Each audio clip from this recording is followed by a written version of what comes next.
Audio by Raising Free People Network. This week on Fair of the Free Child podcast.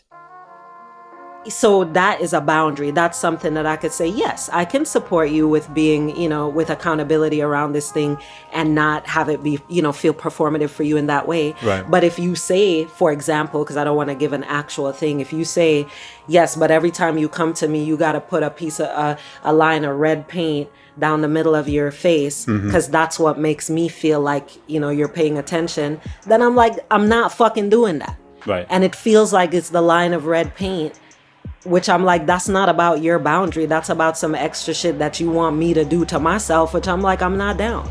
Right. So that's the part that I'm navigating, because it's like, well, so then do I just storm off and be like, well, I ain't helping you with shit? Because that's how I feel. Right. You can't keep using tools of oppression and expect to raise free people.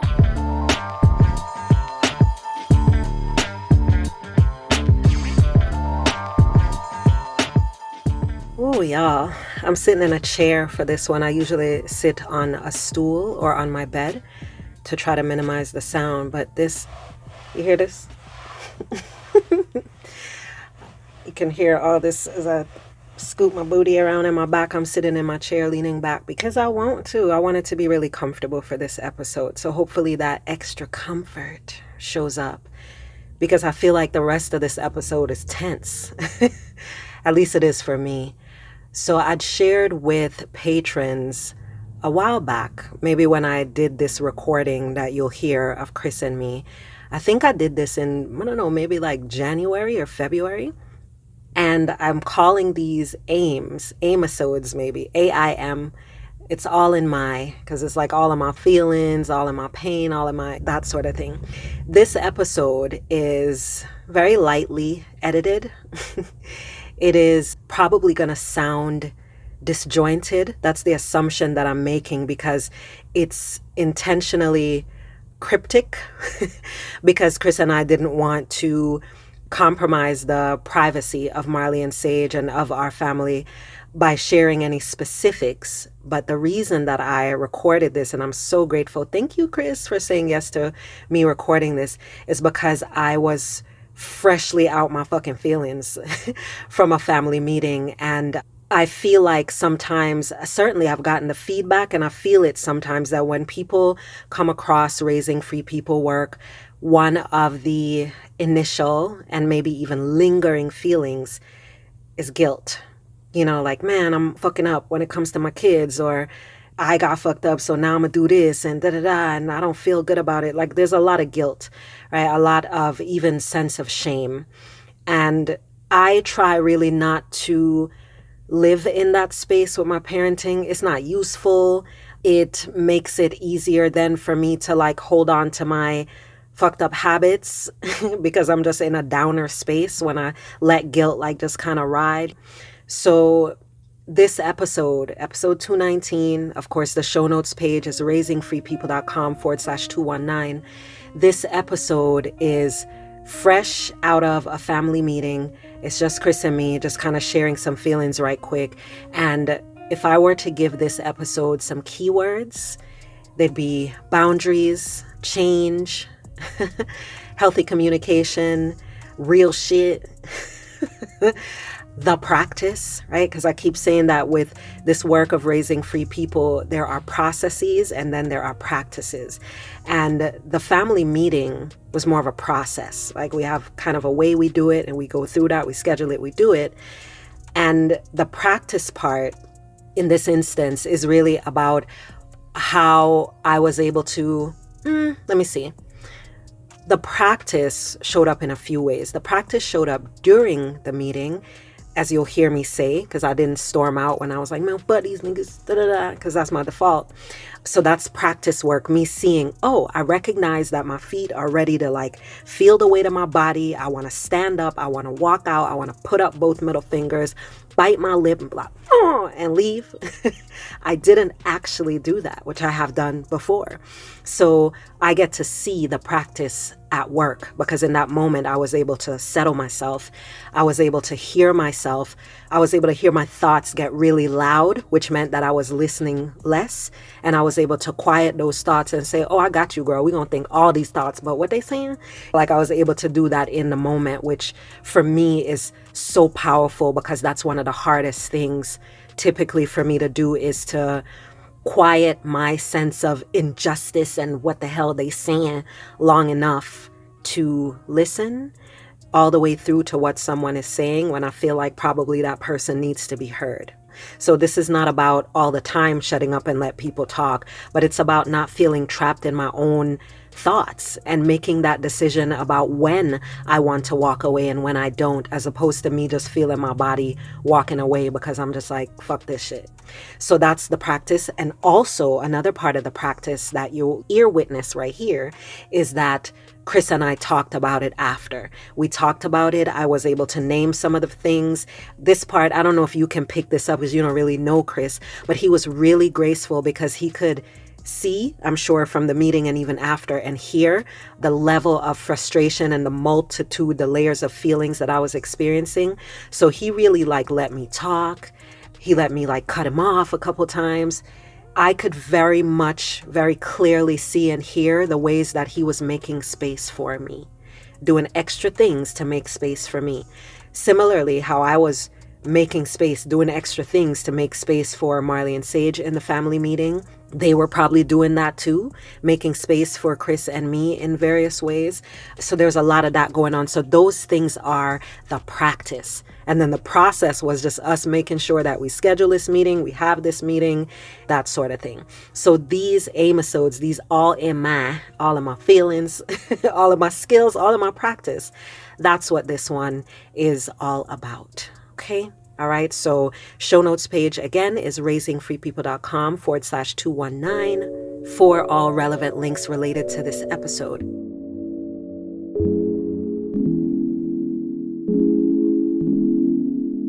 So I made an observation that I wanted to explore, and thank you for saying yes to exploring it with me. We had our beginning of year family meetup thing. Yeah. And I left, so the four of us, and I left that meeting feeling bad. In addition to other better feelings, but also feeling bad. And also Sage came and checked on me after the meeting, which sometimes also tells me when I'm feeling bad, because Sage notices something and takes an extra step. Yeah. More time I notice it too, but sometimes it's like, oh, okay, she recognized and there's something up. So I talk a lot about observation as being really useful in your raising free people practice, so that you don't just react to something that you experience, right, when it comes to kids. And I felt like I was really deliberate about observing things, especially when I was like, oh, is the meeting finished? I want to make sure. And then I was like, okay, cool, let me leave, because I was going to leave quite a few times before that, just leave. But then I was like, nope, just observe, just be here, pay attention, listen. Yeah. So I wanted to be with that a little bit out loud. What were the other times that you wanted to leave? When I just... Oh, because that's the reason I was like, yeah, I feel like I was taking things personal. And, as I told you, that's something that I'm working on. I mean, everything is personal, but take it personal in the more typical way or stereotypical way, in that it's like, okay, I can't even hear shit else now because now I'm all in my feelings. Yeah. I think that's a good segment for this AIM, all in my feelings. Because I know that there was something that was said, and of course I'm trying to keep it private too, so this might be tricky, but something that was said by one of the girls that made me feel like, nigga, what the fuck? I've been doing everything I can to help with this. You are not alone in this. You've never been alone in this. That was one instance where I was like, you know what? Since it doesn't matter, then why am I even asking? Right? And then also when you said a thing that maybe one of the girls hadn't gotten a good amount of practice with someone supporting them in this particular way. Yeah. And that also made me want to leave, because I'm like, what are you talking about? I feel like I've been doing versions of that their whole life with specific things. Right. So I just wanted to know whether you'd noticed any of those things, or any your observations around that meeting, and your observations of how things were being handled by all of us, but namely me, because you have my consent to discuss it. Okay. Yeah, I recognize the moments that you're talking about. So for the one with the girls, or that particular one with the girls, I think, well, the girls, that particular girl in particular,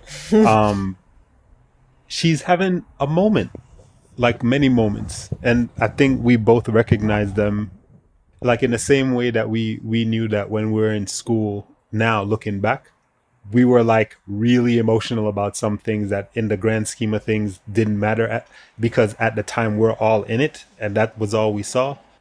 In that same way, at least that's how I approach what she was saying, is that she's only seeing the right now and the feelings that she's in for it.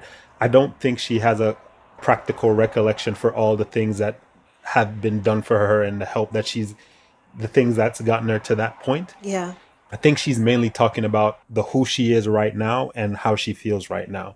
I didn't take it because like we were there too. It's not, I don't think it's like like it didn't mean anything. I just think she was a different person the times that we did it. So the context isn't necessarily the same, even though we can see it because we're kind of like, we're not in it. Like she was having different experiences at things, and the focus maybe wasn't on that particular type of support that we were giving her. So it's a blind spot because she was focused on the other part of the support.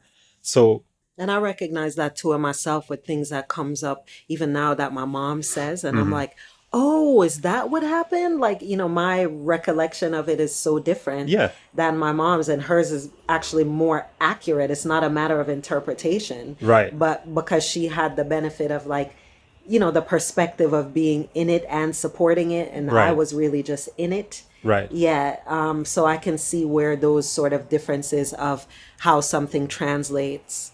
Yeah. And also like she shouldn't need to do that because she's growing and in it. Right. And yeah. Right.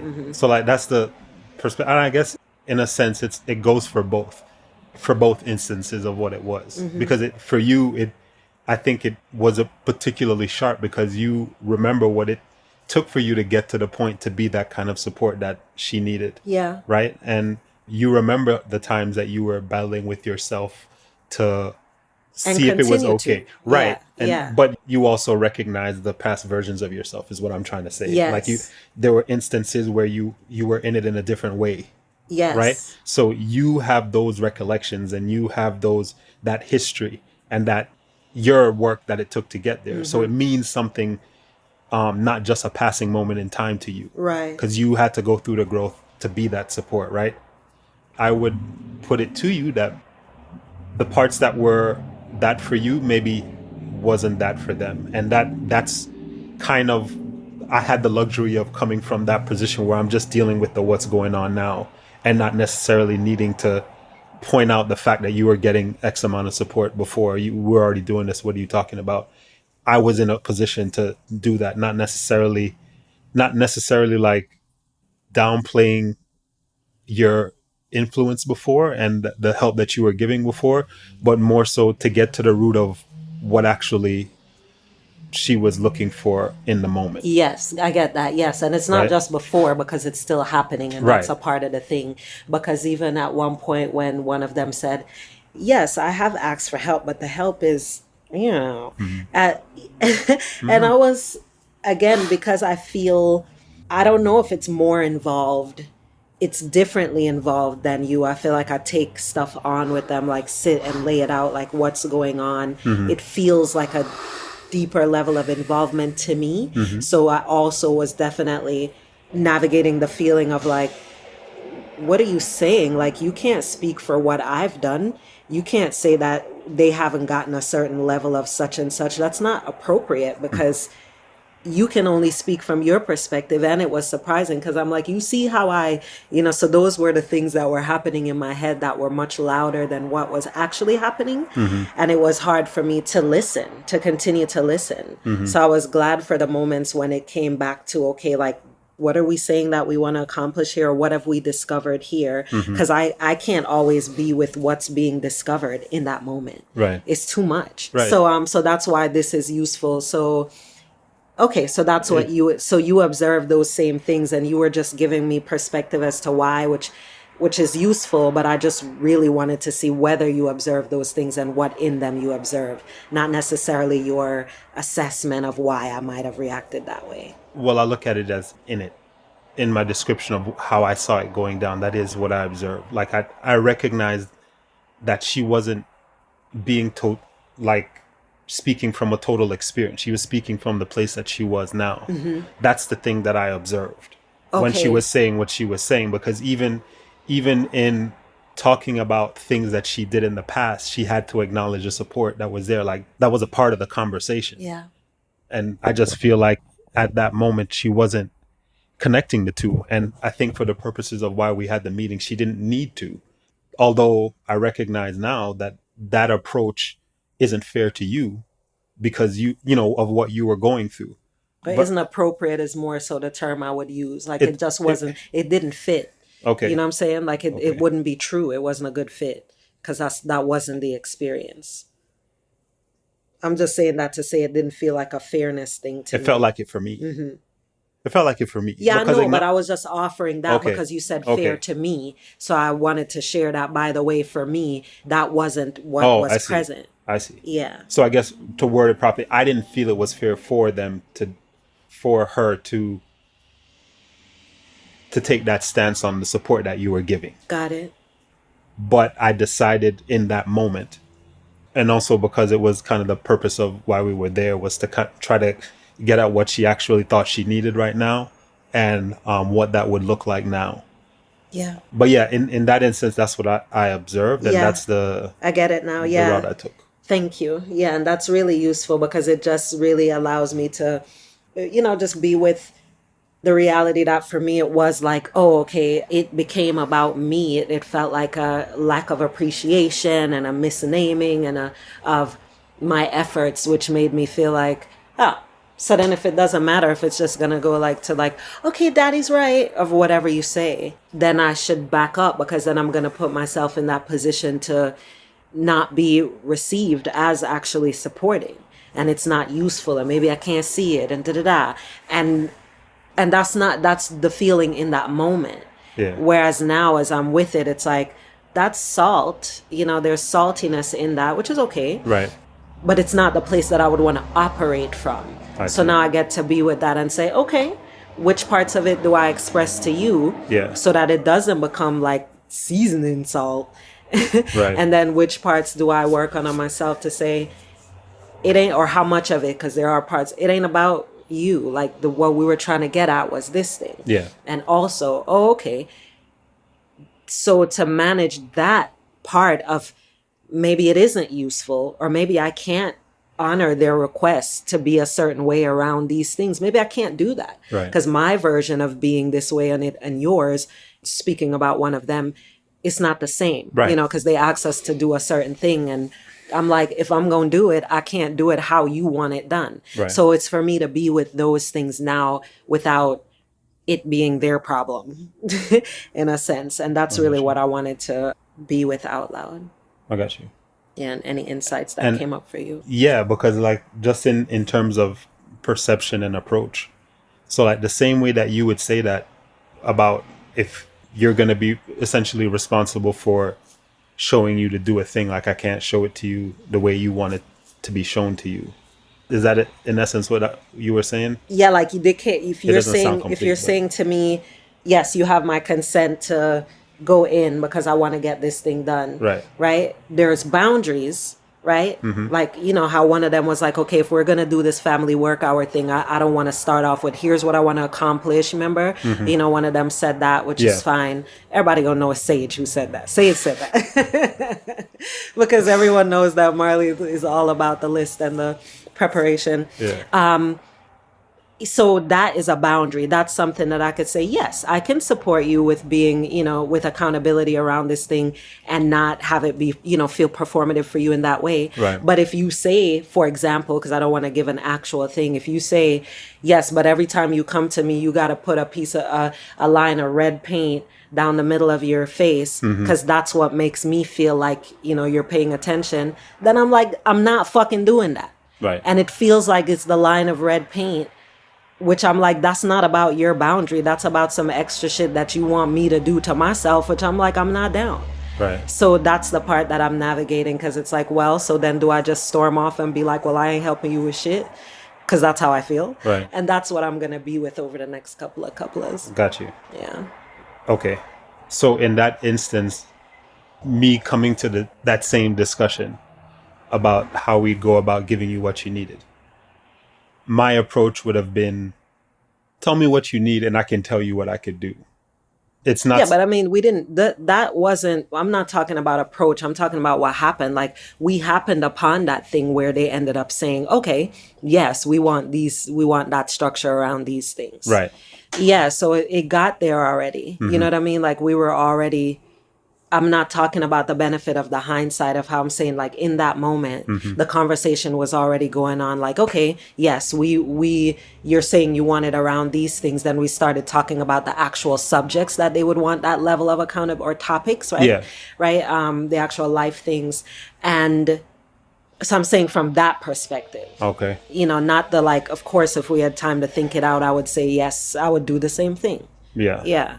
Okay. Yeah. And time wise too. Because I don't want to solve, what I'm saying? Yeah, it wasn't a matter Yeah. of solve. I was trying to draw the parallel between how you view the engaging of support versus, like, you took it as like red paint, like I need you to be a certain way to show up when I do it. And I would look at that scenario as, I can either support you how I can or not. So tell me the things that you would need, and this is how I can either concede one thing, do something, or nothing. Like, But she doesn't know what she would need. That's why they were saying they would want us to do what makes sense to us around it, because they don't know what they need. right. But the one in particular had a specific type of support that they were looking for. That is a specific need. Yeah. Right? Yeah. And isn't that the thing that we're... No, because Yeah. that's not how I saw it, because the point is that she was saying, I've done basically all I could do. Yeah. And now I'm looking for ways to be able to get into it more, to get better at it. Okay. That's it. So then to me, to go in and say, okay, then what specific, it's like, if I knew that, then I'd be doing that. I'm asking you to come in so that I can get different results than I've been getting. Okay. So then to me, it wouldn't make sense then to say, okay, then what do you need for those different results? I Right. thought that would be the result of the process. So you're either going to turn it over or not. Yeah. Okay. And to me, it's like you're saying turn it over, but still you want control. So I'm like, how is that useful? You don't need me for that. Yeah. That's how I see that. I see. So then I was battling, like, how would I be supportive if I don't even agree with what that means? Like, I don't even think you want what you say you want, because my understanding of what you say you want could not still be within your control. So that's the Tiger Mom thing that you were talking about? Yes. Like how that's what they specifically asked said. for it. Yes. Right. Yeah. Right. Yeah. I'm like, how the fuck a tiger without teeth, basically. Yeah. Okay. You see me? Yeah. Like, yeah, how you controlling the tiger and be like, okay, tiger, do like this, because that's going to make me scared, and then it'll make me be a faster runner. Mm-hmm. What? Yeah. Yeah. Yeah. I think that thing was more about the unwavering part. But like you said, it wanted to be within the scope of the thing that she wanted to do. So maybe that's a part of it too. Like I think she has visions the way she was talking about it, of things like just somebody that's hard nosed, that's not giving you an inch. Yeah. And when you think you can, which is why the way I could only relate it had to do with something physical. Like, I think that was the thing I was telling you. Like, the only thing I can relate that to is like, you know what the goal that you want, and my job is to get you to the goal, even when you don't feel like you can get to the goal. Right. And to me, that doesn't have to be for something physical, but even if it did, it comes to the same end. Mm-hmm. So then you're still saying, though, yeah, but what if Am I doing it or not? Yeah. Because if even with the example of physicality, then could she say, yeah, but I don't want to do this in the morning and blah, blah, blah, blah. Like that's, But that's the whole point of somebody saying that, like right. being Which is that why I'm person. like, how do you do that then if you're then judging how the support shows up and you want a particular result that you haven't been able to get before, Yeah. how you manage the person that you bring in. Again, I'm not talking about boundaries. Yeah. I'm talking about process. So that's the part when it was like, yeah, but the help is, it's like, the help is effective because you are organized and this and that and blah, blah, blah, blah. You're just not consistent. So Right. you have the two. And so that's the part that was frustrating. I'm like, But okay. So yeah. the consistent, That's one element, Right. because I'm also not, I'm looking at the time and Okay. I need to move on and I'm That's fine. hungry and All all right. of these things. Yeah. All right, so we can move on. Thank you. So there we have it. And I know that there were gems that you picked up that I don't know nothing about because I don't know your life. But when you listened, you heard some things that were like, or, oh, And of course, I would love to hear those. You know the deal. There is a voicemail app right on my site, raisingfreepeople.com. It's on the right-hand side. You click that button, you leave a voice memo, you hit send, and I will get it. And I will listen to it. I get them directly. I listen to them directly. And I do my best to respond to all of them directly, even though I do not always. Also, if you want the transcript of this, go to our YouTube page. The link for that will be on the show notes page, raisingfreepeople.com/219. I think it's pretty much on every show notes page. So you can get the full transcript there.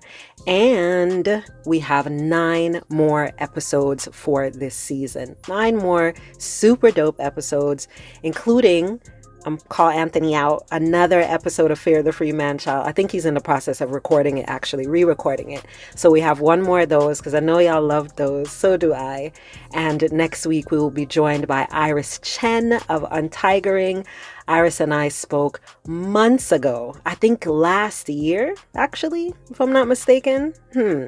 And so now we finally get to share this conversation. And of course, we got our 3-part flow.